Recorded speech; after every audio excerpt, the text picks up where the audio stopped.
So, Miss Roberta, first, I just want to again tell you thank you for spending some time with me and just sitting down and talking to me about your experience being I'm going to say an educator in Griffin-Spalding.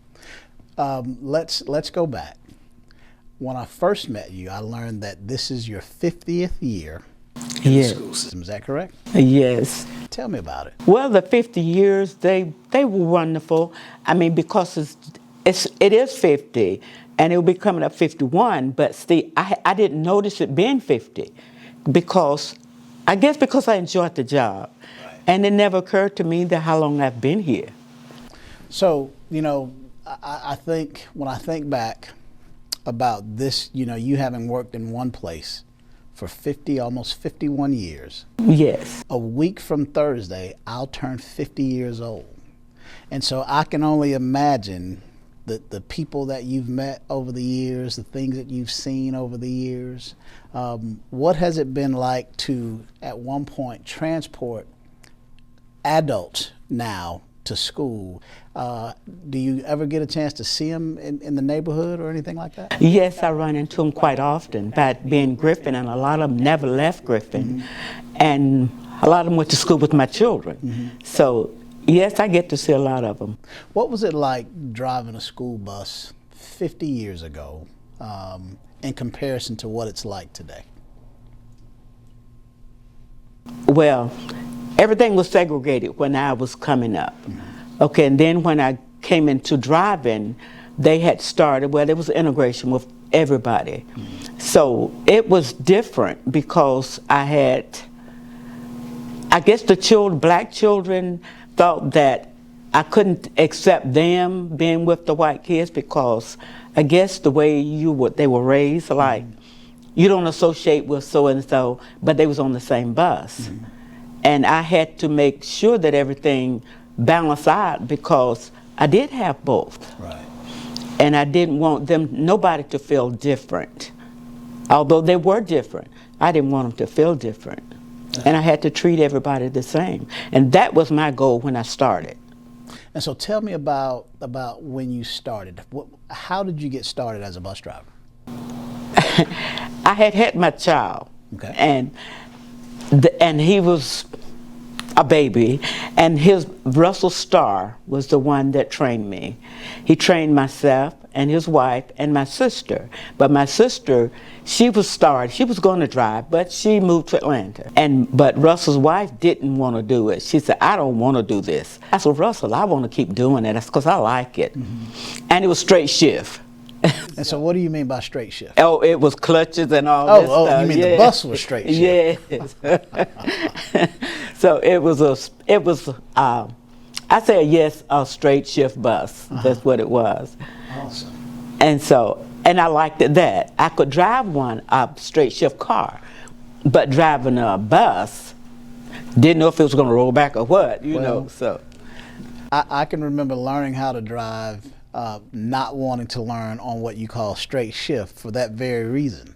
And while I grew up in Florida and there weren't very many hills, when I got to Kentucky for college, that's all there were. And so I had my fair share of near misses. Really? I did. And I'm interested in hearing from you. Talk to me about the schools that you were taking students to when you started and whether or not you're still servicing some of those same schools today. I've been on special needs. Okay. Not the same ones, but at that time I was going to Kelsey, and that's what it was called, just not AZ, it was called Kelsey.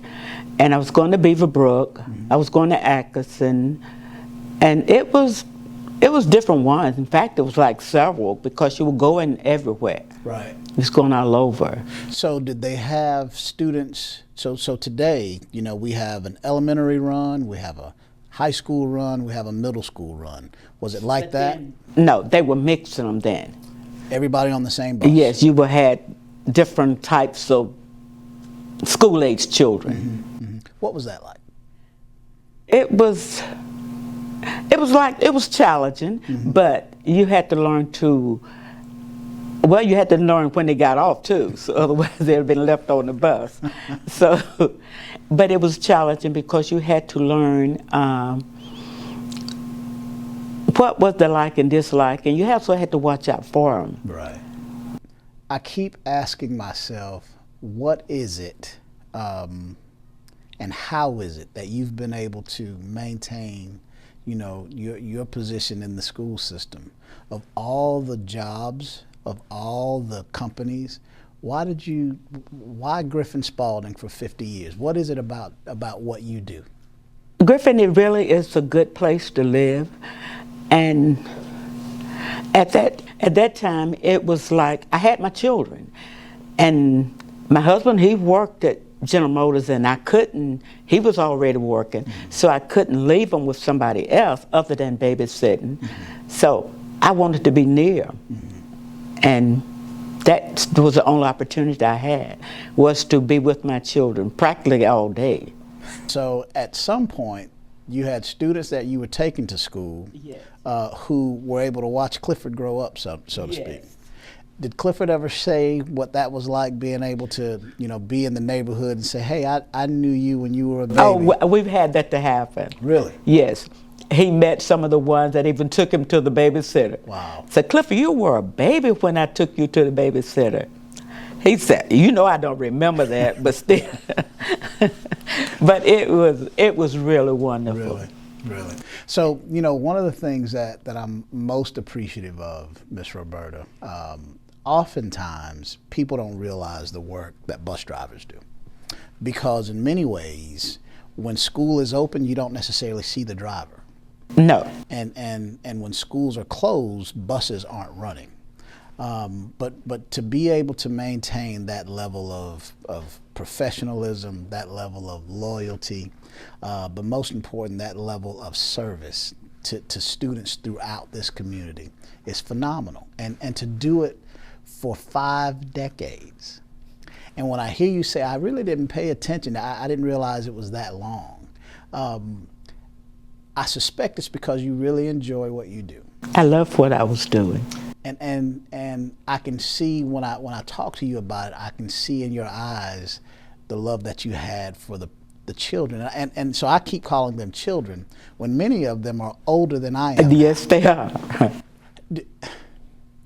My hope, even though I've never driven a bus, my hope is that my face will light up the way that yours does when I think back on my career and the service that I've given to students. And my hope is that through this process, through this conversation, that there will be an opportunity for some of your students who haven't had a chance to say hi in a while, to see you in this video and to just know that you're doing well. But to also know that after 50 plus years, I heard you say it's about time. Are you excited about retirement? No. Tell me why. Because I know I'm going to miss what I was doing. Right. And I guess because I love children and I love trying to protect the children. I guess that's why. Yeah. Because on the bus, you can protect children because they were on the bus. You cannot go in a store and protect children. People are not going to let you even say anything to their children. Right. But you can protect them while they're on the bus. And I guess that's what I'll miss is, you know, trying to protect the children, because that was my main concern. Yeah.